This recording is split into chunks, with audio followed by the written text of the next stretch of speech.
Olá, bem-vindo ao podcast do PPGLM.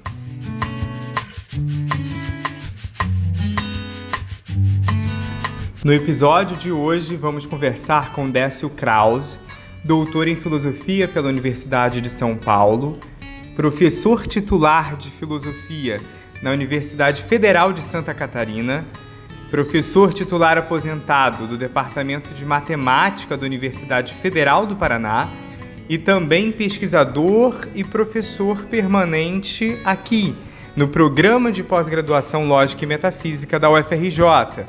A entrevista será feita por mim, Thiago Augusto e Yuri Nascimento. E o tema do episódio de hoje é Filosofia da Física.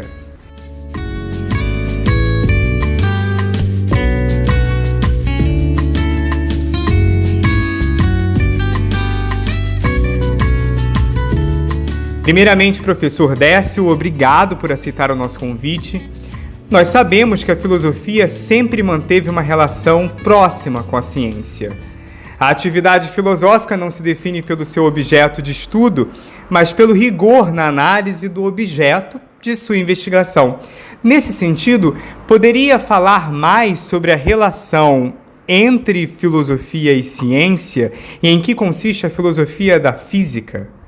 Bom dia a todos, é uma grande satisfação estar neste podcast organizado por vocês.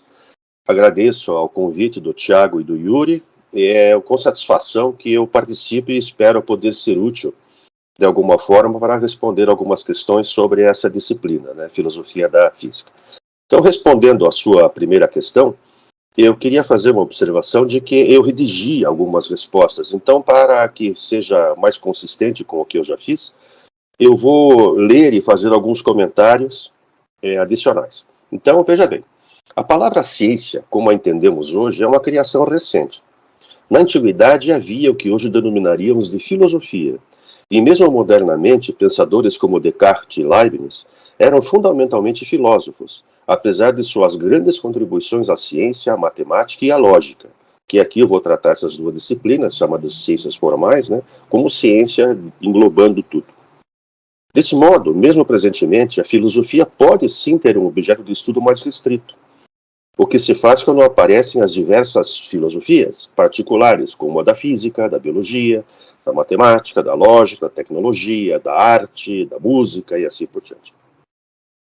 Mas sim, o que você diz faz sentido. Na atividade filosófica relativa à ciência, visa-se fundamentalmente um tipo de conhecimento, o conhecimento científico, que se estabelece ou visa se estabelecer de modo independente de crenças, mitos e ideologias. Eu faço uma observação que vocês devem sempre lembrar do que aconteceu com a genética russa, na época de Stalin, com Trofim Lysenko, né, que não acreditava na evolução, na teoria de Mendel. A filosofia da ciência trata do estudo metateórico das chamadas disciplinas científicas, como as mencionadas acima, ainda que a fronteira seja tênue. Em particular, há a filosofia da física, cujo interesse está, como o nome sugere, numa disciplina particular, a física. Ela visa analisar criticamente as disciplinas que formam o que se aceita ser a física presente, em especial dos pontos de vista lógico, metodológico, ontológico, metafísico e de sua fundamentação matemática, essa constituindo parte essencial de qualquer disciplina física. Claro que a ciência em geral e as disciplinas particulares igualmente têm várias outras dimensões que podem também dizer respeito ao filósofo, como as dimensões sociais, éticas, econômicas, psicológicas e assim por diante. Mas é preciso delimitar o estudo. Por filosofia da física entende-se, penso eu, notadamente a dedicação aos problemas mencionados anteriormente, principalmente estudo de questões lógicas, metodológicas, metafísicas, de fundamentação da ciência e da discussão crítica sobre as teorias científicas.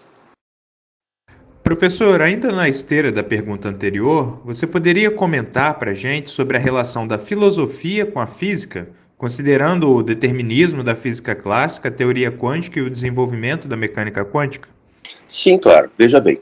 Grosso modo, por determinismo, entende-se a suposição de que resultados de medida sobre eventos são determinados a priori, bastando-nos descobri-los. A ideia contrasta com alguma imprevisibilidade, ou randomness, dos resultados na observação dos eventos. As equações que descrevem o clima, por exemplo, são altamente não deterministas, uma vez que é impossível, no presente momento, saber que clima fará daqui, por exemplo, a um ano. A física clássica é assumida ser determinista. As equações do movimento de um corpo são deterministas no sentido de que as chamadas condições iniciais, ou seja, a situação ou estado de um corpo em um dado instante de tempo, e as equações nos permitem determinar o seu estado em qualquer tempo posterior ou anterior ao inicial. Isso é uma suposição, e não implica que seja isso de fato ocorre, como se acreditava antigamente. Na minha opinião, toda ciência é hipotética. Não se pode ter certeza de quase nada, ou eu diria mais radicalmente, não se ter certeza de quase absolutamente nada. Um dos grandes físicos deterministas foi Einstein. Dada a sua importância, inclusive para a física quântica, da qual foi um dos fundadores, vale falar um pouco a respeito. Einstein tinha uma forte convicção no determinismo da física, mesmo da física quântica. Ele acreditava que o estado de um sistema estaria determinado no momento em que o descrevemos, e, como na física clássica, bastaria descobrirmos o seu estado em outro instante de tempo. Veja bem, eu vou fazer um comentário que eu recebi um artigo ontem de experimentos feitos agora, nesse exato momento, comprovando exatamente isso. Você não tem determinação a priori dos valores de medida dos observáveis em física quântica. Não dá para ter. As mesmas probabilidades que você vai determinar lá, possivelmente uma probabilidade, mesmo assim, se você repete o experimento, você não tem certeza do que vai dar. E isso está mais do que comprovado na ciência de hoje. Então, por mecânica quântica, usual, a disciplina que se considera como mecânica quântica, eu entendo a disciplina como usualmente considerada pela maioria dos físicos. Nela, ainda que o estado de um sistema, o sistema está sempre num estado físico determinado, descrito pela chamada função de onda. E essa função de onda, ela evolui. E o que dá a dinâmica dessa evolução é uma equação chamada equação de Schrödinger. E essa equação é determinista. Significa que, dadas as condições iniciais, você pode determinar a função de onda em qualquer instante posterior ou anterior. É isso que significa. Agora, o problema ocorre quando você vai fazer a medida de um observável. Vai ter um observável descrito por um operador autoadjunto, num espaço de Hilbert adequado, e você aplica isso à função de onda. Então, o que acontece? Acontece que há o colapso da função de onda. E esse sistema, então, depois que faz esse colapso, ele entra imediatamente num dos possíveis estados admissíveis, chamados de autoestados, e de uma forma meramente probabilística. Você não pode saber nunca em qual estado, com certeza, em qual estado ele vai entrar. Você só tem uma probabilidade de que vai ser nesse e naquele. Então você vai saber só o estado em que ele entrou a posteriori, depois da medida. Ou seja, não sabemos e não podemos saber em qual estágio ela vai colapsar. Tudo o que temos são probabilidades. Isso é muito discutido no campo da filosofia da física. Há interpretações que são deterministas, como a dos muitos mundos, da mecânica quântica de David Bohm, mas isso é um outro assunto para outra situação. Em geral, na física quântica vige o determinismo enquanto nada é feito com o sistema, e o indeterminismo quando interagimos com ele. Décio, gostaríamos que você falasse um pouco sobre a natureza da inconsistência informal na física, em especial em relação ao conceito de quase-verdade. Em linhas gerais, em que consiste uma visão pluralista da filosofia da ciência alicerçada na existência de inconsistências e na quase-verdade? Bem, eu não acredito que até o momento se tenha mostrado qualquer inconsistência na física. Mesmo, por exemplo, a celebérrima teoria do átomo de Bohr, que dizem que há uma inconsistência entre a mecânica quântica e a teoria eletromagnética de Maxwell, isso é questionado pelos filósofos da física. Tem uma questão de interpretação. Eu acho que a expressão inconsistência faz sentido somente dentro de sistemas formais. Trata-se da derivação, em um desses sistemas, de duas proposições contraditórias, uma das quais é a negação da outra. Agora, informalmente, no campo da física, como na mencionada teoria de Bohr, quando não estamos tratando de sistemas formais, uma inconsistência seria meramente a constatação de duas coisas que, falando por alto, não batem uma com a outra, que se contestam, que são incompatíveis. Um típico exemplo seria o comportamento dual de um sistema físico na mecânica quântica. Uma partícula elementar tem um certo comportamento que se assemelha a uma partícula comum, ou então ela se comporta como algo ondulatório. Tudo depende do que fazemos com ela, ou seja, do tipo de experimentos que estamos considerando. Assim, muitas vezes se fala, erroneamente na minha opinião, que a partícula elementar é uma partícula e uma onda ao mesmo tempo. Não é. Ela se comporta de um modo que nos lembra uma coisa ou nos lembra outra, dependendo do que se faça com ela. Quanto à quase verdade, trata-se de uma noção tênue da verdade, uma noção mais leve do que aquela feita no sentido de Alfred Tarski. Mas a teoria da quase-verdade depende da teoria de Tarski. Teoricamente, ela captaria a ideia de que uma sentença, ou seja, uma expressão da nossa teoria, que é verdadeira ou falsa relativamente a uma dada interpretação, salva as aparências. Ou seja, seria quase verdadeira, como se diz, se tudo se passasse como se ela fosse verdadeira no sentido tarskiano. Deve-se lembrar que verdade, no sentido de Tarski, é verdade como correspondência. Como eu não acredito que se possa saber o que é verdadeiro relativamente ao mundo, como eu disse, para mim as teorias são hipóteses, nos últimos tempos me tornei meio cético relativamente a esse conceito, não acreditando que ele realize o que os seus criadores imaginaram no início. Escrevi um artigo a esse respeito em conjunto com meu colega, Jonas Arenhardt, intitulado What's Quasi True After All? Para ser publicado, em que discutimos essa noção. No entanto, a relevância do conceito de quase-verdade está em apontar para uma alternativa ao conceito de verdade como correspondência, somando-se a outras alternativas bem conhecidas, como coerência, redundância, dentre outras. Quanto ao pluralismo, eu sou pluralista. Em lógica, admito a existência de diferentes lógicas, as quais são escolhidas em função de critérios pragmáticos, como simplicidade, capacidade expressiva, etc.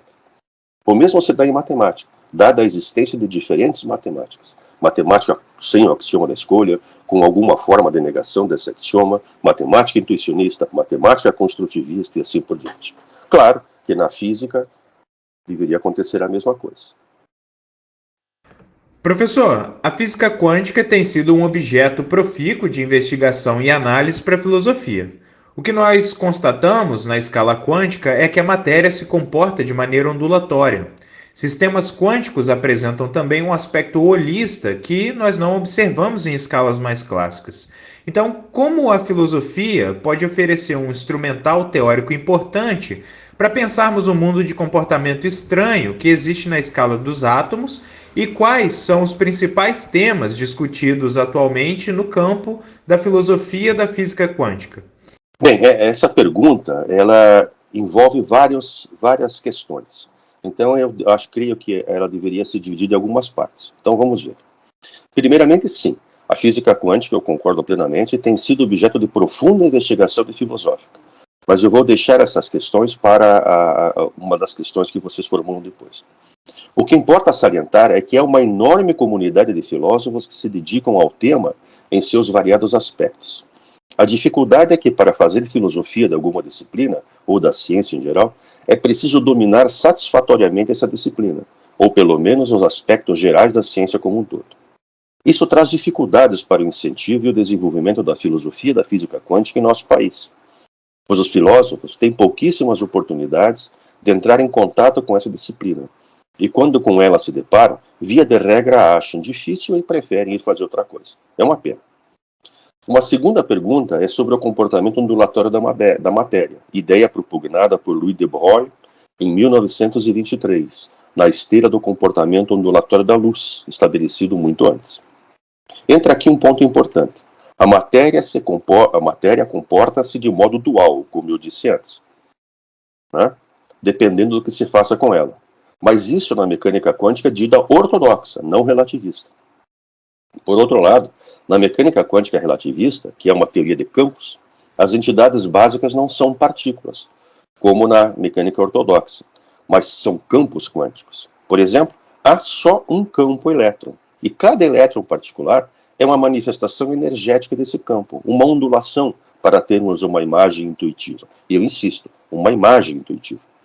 Portanto, o comportamento disso ou daquilo vai depender da teoria que você esteja utilizando para descrever isso ou aquilo. Na mecânica de Bohm, por exemplo, há partículas e há ondas, mas isso não ocorre nas teorias quânticas de campo. Quanto ao aspecto holista, há sim um caráter holístico na física quântica. Um exemplo é de sistemas emaranhados, cujo estado é descrito por uma função de onda que não pode ser separada em estados particulares, um para cada sistema componente. Tem-se que ver o todo, sem que se possa analisar as suas partes separadamente. Isso é interessante, por exemplo, para quem se interessa por mereologia, mas isso é um outro assunto aqui para outro dia também. A penúltima parte de sua pergunta remete à ideia de que na escala quântica o mundo é estranho. Ora, ele é estranho relativamente ao mundo com o qual estamos acostumados, à nossa escala e às nossas muito limitadas capacidades de observação. Eu faço uma observação de que a luz visível constitui uma parte ínfima do espectro eletromagnético. Nós temos muitas limitações. Fenômenos hoje em dia aceitos universalmente e realizados a todo instante como emaranhamento, são estranhos a esse mundo clássico. Mas isso, ao meu ver, é uma questão de tempo. Iremos nos acostumar com isso como fizemos com muitas outras coisas. Quanto aos temas da filosofia da física, eu listo alguns que me interessam mais, e certamente não vou abranger todos que são estudados atualmente. Por exemplo, primeiro, as questões da identidade e da individualidade das entidades quânticas, sejam elas partículas, ondas, manifestações de campo, sejam o que for. Segundo, a estrutura lógica das teorias quânticas. Se há discrepância entre os conceitos lógicos clássicos e quânticos, como amplamente discutido na literatura, eu comento que eu estou escrevendo um artigo a esse respeito, como ainda os livros da disciplina de mecânica quântica permanecem usando a matemática clássica e a lógica clássica, é uma coisa meio estranha isso, né? 3. A ontologia quântica, ou seja, qual seria a natureza das entidades quânticas, tal como descritas pelas diferentes teorias? Por exemplo, o termo partícula que se usa, ele varia, desde a física clássica, na mecânica quântica ortodoxa, nas teorias quânticas de campos, na relatividade geral. Depende da teoria, a noção de partícula vai se transmutando. Então, nós não temos uma noção bem definida. Vai depender de onde você está trabalhando, da teoria que você está trabalhando. Repare que, como eu disse acima, eu não acredito que possamos saber o que de fato são essas entidades, que a gente vulgarmente chama de partículas. Mas, ao que tudo indica, trata-se de coisas que têm que ser tratadas de forma distinta daquela que usamos para os objetos com os quais nos deparamos usualmente. E também não sabemos ao certo o que seja. Obrigado, Décio. Pensando agora em uma relação, ou mais especificamente uma certa discrepância, entre a mecânica quântica e as noções de espaço e tempo clássicos no modelo newtoniano. Embora possa parecer trivial afirmar que física não é só matemática, discussões dentro da matemática são pertinentes para avaliarmos problemas físicos. Na matemática, dois objetos separados espacialmente são diferentes, o que implica que são discerníveis. Na lógica clássica, aliás, a identidade é definida por meio da indiscernibilidade. Em um artigo seu de 2017, você discute se o espaço newtoniano fornece identidade aos sistemas quânticos. Poderia falar um pouco para a gente sobre essa discussão e o estudo de caso que propôs? Sim, é uma questão interessante. Veja bem, primeira observação, espaço e tempo na mecânica quântica ortodoxa, não relativista, são clássicos, newtonianos, não havendo, portanto, a discrepância alegada para com os mesmos conceitos tais como usado na física clássica. Na mecânica quântica relativista e relatividade restrita, há uma diferença sim. O conceito de espaço e o conceito de tempo cedem lugar para um conceito unificado de espaço e tempo, que foi estabelecido pela primeira vez por Hermann Minkowski em 1909, se não me engano. Claro que a física não é só matemática. Ela visa estabelecer algum conhecimento do que podemos chamar de mundo, ou pelo menos de parte dele. Na minha opinião, algo kantianamente, creio que não é possível conhecermos o mundo como ele de fato é. Tudo o que temos e teremos são as nossas teorias acerca de porções desse mundo. E creio também que jamais teremos uma teoria unificada que dê conta de tudo, que envolveria a vida, a subjetividade, a moral e etc. Assim como diria o filósofo espanhol Ortega y Gasset, o que temos são perspectivas. As disciplinas físicas fazem uso de matemática, de muita matemática. Creio não ser nem mesmo concebível tratar uma disciplina como a mecânica quântica sem o recurso à matemática. O problema é que não há uma só matemática. Há diversas matemáticas incompatíveis entre si, como há várias lógicas. Por exemplo, há uma matemática desenvolvida pelo matemático americano Robert Solovay, em que não há operadores lineares ilimitados. Todos os operadores de Hilbert e Peribitiano são limitados. E esses são essenciais, esses operadores ilimitados, no formalismo da mecânica quântica, para representar conceitos como posição, momento e energia. Então a pergunta óbvia é a seguinte: se eu adoto a matemática de Solovay, como é que desenvolveu uma mecânica quântica? Isso é um problema em aberto, ninguém sabe como fazer. Assim, concordo que discussões em matemática podem ser pertinentes para questões em físicas. Quanto ao meu artigo que você menciona, a ideia que eu propus nesse artigo é um tanto provocativa. Ele foi escrito com a finalidade de obter respostas a isso. Eu não obtive muitas ainda, mas espero que isso mude.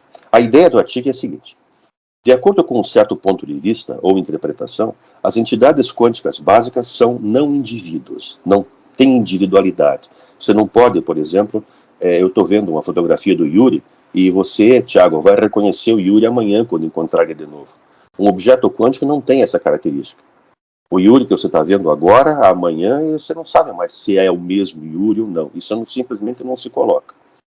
Tá? Então você diz que não é um indivíduo na acepção intuitiva da palavra indivíduos. Ou seja, eles não têm individualidade no sentido usual de poderem ser reidentificados como tais em situações diversas ou em contextos diversos. Isso é tratado nos meus trabalhos, fazendo com que essas entidades não obedeçam, a maneira que eu lido com isso, eles não obedecem à teoria da identidade da lógica usual, que, como você disse, é definida por meio da indiscernibilidade. Uma ideia que remonta aos estoicos e que foi sedimentada na filosofia de Leibniz. Você sabe muito bem do princípio de Leibniz. Se os objetos têm as mesmas propriedades, eles são o mesmo objeto. Isso aparentemente não vale na mecânica quântica. Você pode ter todas as mesmas características de dois sistemas físicos sem que eles resultem ser o mesmo objeto. Então o que eu faço é quebrar essa relação entre a identidade e a indiscernibilidade, ficando só com a indiscernibilidade e chutando fora a identidade para certos tipos de entidades. Por que isso? Porque se eu aceito a teoria da identidade usual, sempre que eu tiver duas coisas, elas são diferentes. Então terá que haver uma propriedade de uma que não é propriedade da outra. Mas você tem situações em física quântica, por exemplo, condensados bosônicos, em que não há diferença nenhuma, e eles não são a mesma coisa. Então a melhor maneira que encontrei de fazer isso é eliminar a identidade, e ficar só com a noção mais fraca de indiscernibilidade.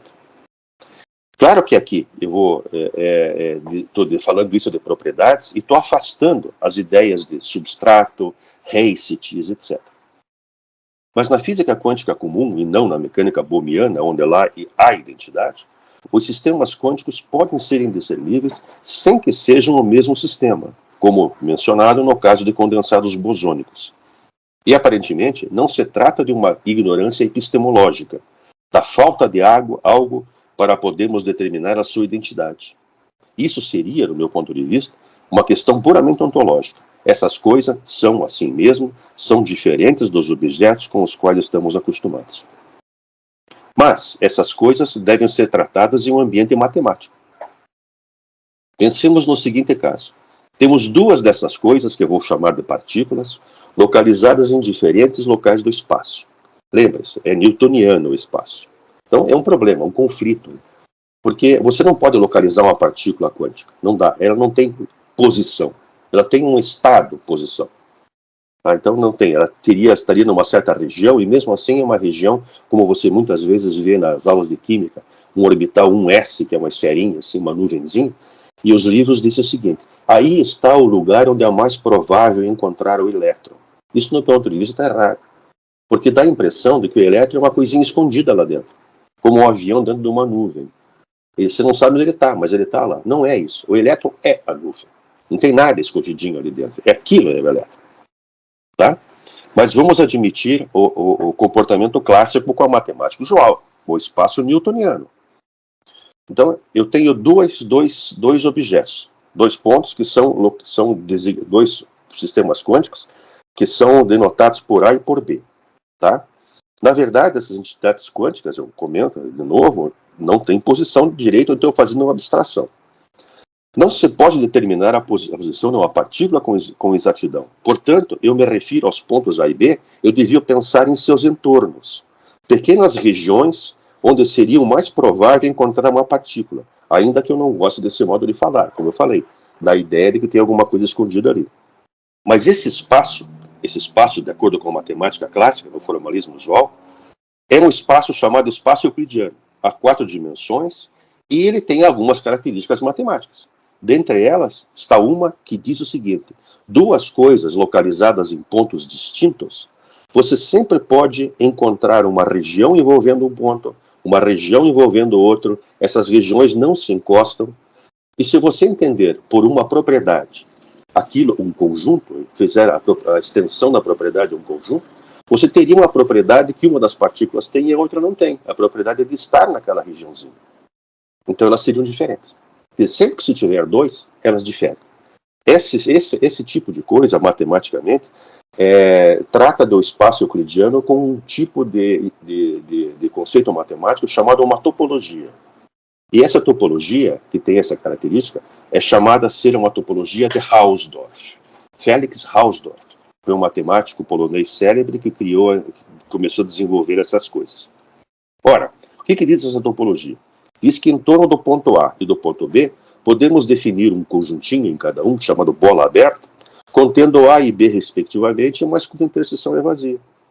Ou seja, eles não têm ponto em comum.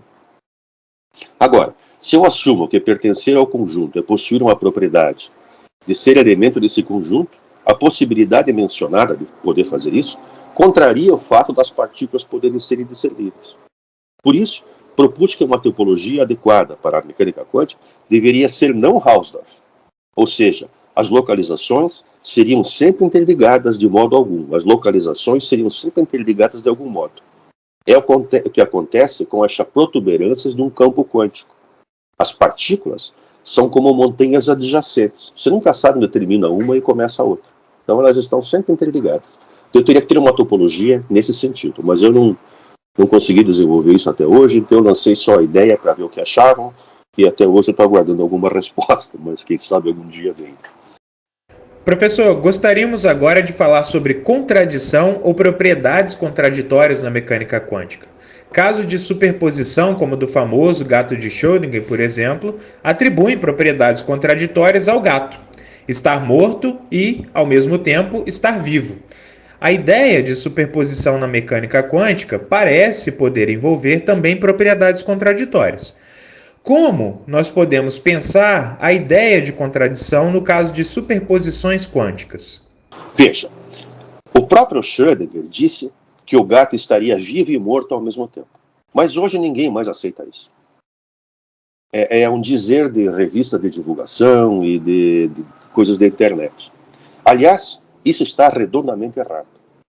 O gato, se é que podemos falar nele, já que o formalismo só trata de estados observáveis, quando dentro do container, quer dizer, previamente à abertura que corresponde a uma medição, ele está num estado de superposição. Ele está num estado diferente, ele não é nem vivo e nem morto. É uma superposição desses estados. E a superposição não é uma conjunção lógica, é uma soma de vetores. Então, eu tenho um terceiro estado. Eu tenho o estado vivo, o estado morto e o estado superposto, que é diferente dos dois. Então, quando você diz estar vivo é a negação de estar morto reciprocamente, essa negação não é a negação clássica. A negação da lógica clássica é a contraditoriedade. Uma sem somente ser, não a outra. No caso da negação quântica, isso já foi posto por Van Fraasse nos anos 70, Beltrametti e Casinelli, Hardy-Green, um monte de filósofos da lógica quântica. A negação quântica não é a negação clássica. Para fazer uma analogia, você pode pegar o quadrado das oposições de Aristóteles. Tá? Então, a contraditoriedade está na diagonal. A é contraditório a I, a O. né? A universal afirmativa é contraditória à particular negativa. E o E é contraditório ao I. Agora, na mecânica quântica, não. A negação é a contrariedade, A e E. Quer dizer, as duas podem ser falsas, mas não podem ser ambas verdadeiras. Então, o gato não está nem vivo e nem morto. Ele está numa terceira situação possível, que é o estado superposto. Então, eu tenho que esclarecer o que é a negação. Dizer que o gato está vivo e morto implica um E, é uma conjunção lógica. Isso está errado, porque não é uma conjunção lógica, é uma soma de vetores. E a superposição não é nenhum vetor e nem outro, é uma outra coisa. Então, negação quântica é diferente. Então, apesar do Schrödinger, vamos deixar o Schrödinger, que ele falou isso em 1935. Hoje nós sabemos mais sobre isso, talvez até do que ele nesse particular. Nós sabemos mais. O gato não está vivo e morto. Isso é um dizer equivocado. Assim como uma partícula, você vê às vezes no livro de divulgação, os cientistas conseguiram colocar uma partícula em duas posições ao mesmo tempo. Como? A partícula não tem posição. Isso é o dizer de livro de divulgação. A propósito dessa negação, eu escrevi um artigo de novo com o professor Jonas Arenhardt, que chama-se Contradiction, Quantum Mechanics and the Square of Opposition, onde nós mostramos exatamente que a negação quântica é a contrariedade. Foi publicado recentemente. Se tiver interesse, depois eu vejo. Então, respondendo à tua pergunta, eu não vejo contradição no caso do gato. Aliás, é impossível que haja. Se há contradição na mecânica quântica, eu não conheço ainda, até o momento. Não sei. Para finalizar, Décio, fala pra gente sobre a sua atual pesquisa. Bem, um tema como esse, um tema de filosofia, metafísica da física quântica, ontologia da física quântica, lógica da física quântica e tal, é uma coisa muito ampla. Então isso não é uma pesquisa assim que você começa hoje e termina amanhã.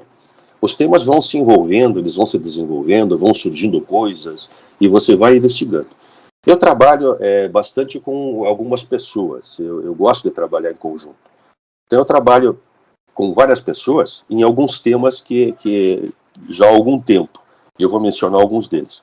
Por exemplo, a identidade, como já mencionado, e a individualidade, ou não individualidade, é uma metafísica que eu procuro sustentar, dos sistemas quânticos.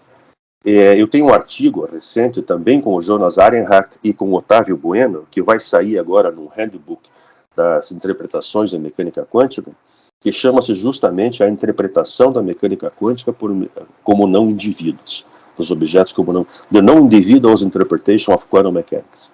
Então isso está para ser publicado agora, e aí nós mostramos em que consiste essa filosofia da não individualidade, que eu venho defendendo há muito tempo. Um outro tema, também já mencionado acima, é a mereologia quântica. Mereologia é uma coisa que me interessa e que eu gostaria muito de desenvolver aí no PPGLM, principalmente porque há pessoas aí que estão interessadas nisso também. Então, como sugerido, eu já falei acima, há aquele dualismo quântico. Nas mereologias, principalmente as extensionais usuais, o todo é formado por uma espécie de soma mereológica de suas partes. E duas totalidades, elas são iguais se tiverem as mesmas partes. Mas veja bem, pegue duas moléculas de água, supostamente H2O. Tá? Então, essas duas moléculas de água são duas moléculas. Tá? Você pode ter uma infinidade de moléculas formando um copo d'água. Uma quantidade muito grande de moléculas num copo d'água. Então, vamos pensar em duas. Você tem duas moléculas. E elas têm partes, por assim dizer. Oxigênio, hidrogênio. E tem não só os elementos, mas também a sua estrutura. Tem que ter um ângulo ali de 104 graus, uma coisa assim. Não é só um conjunto de entidades.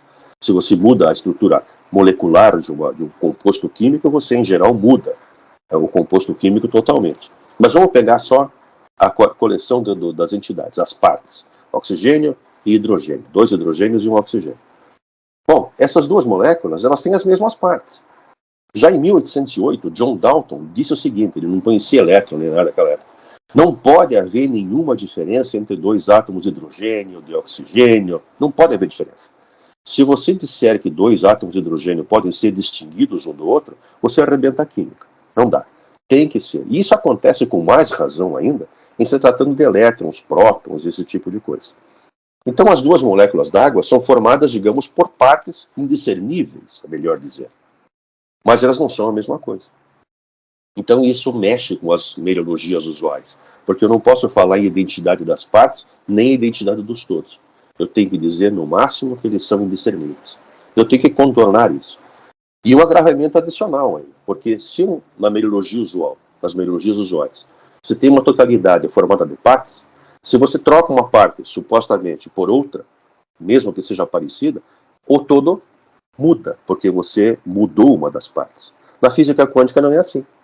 Processo de ionização, por exemplo. Você tem um átomo neutro, se fornece uma certa energia, um elétron escapa. Puf! Aí você absorve de novo um elétron ali dentro. O que você tem? É a mesma coisa ou não? O elétron que saiu é o mesmo que entrou? Isso não tem sentido colocar. Então você tem que mudar, tem que construir uma meliologia quântica. É uma coisa que eu estou tentando desenvolver, pensando com a ajuda de uma matemática polonesa com quem eu tenho trabalhado, Elisa Weich, da Universidade de Siedlce, não sei nem pronunciar esse nome, na Polônia.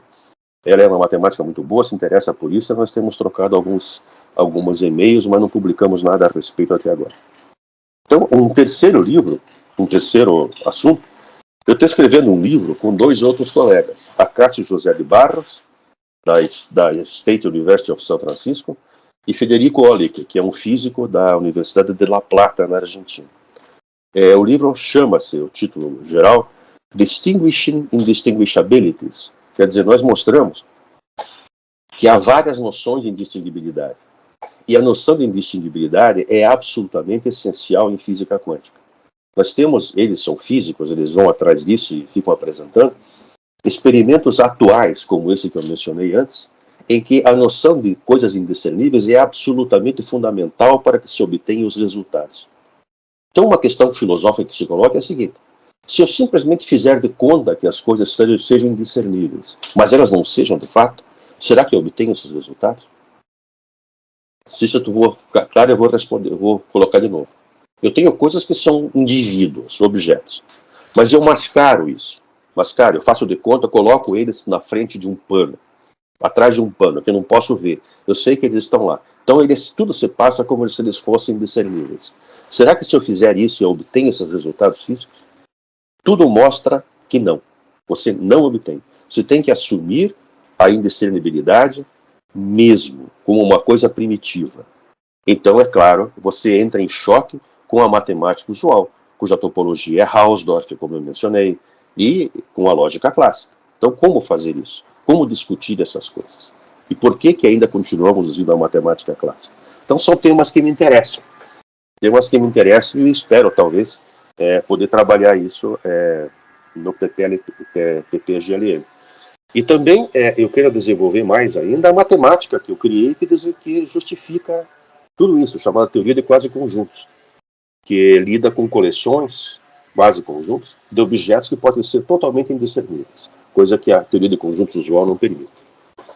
Então são alguns dos temas, mas existem muitos outros. Por exemplo, a noção de identidade, em física quântica em filosofia da física quântica tem uma pleia de assuntos que a literatura nos apresenta. Esses são alguns dos pontos que eu me interesso no momento.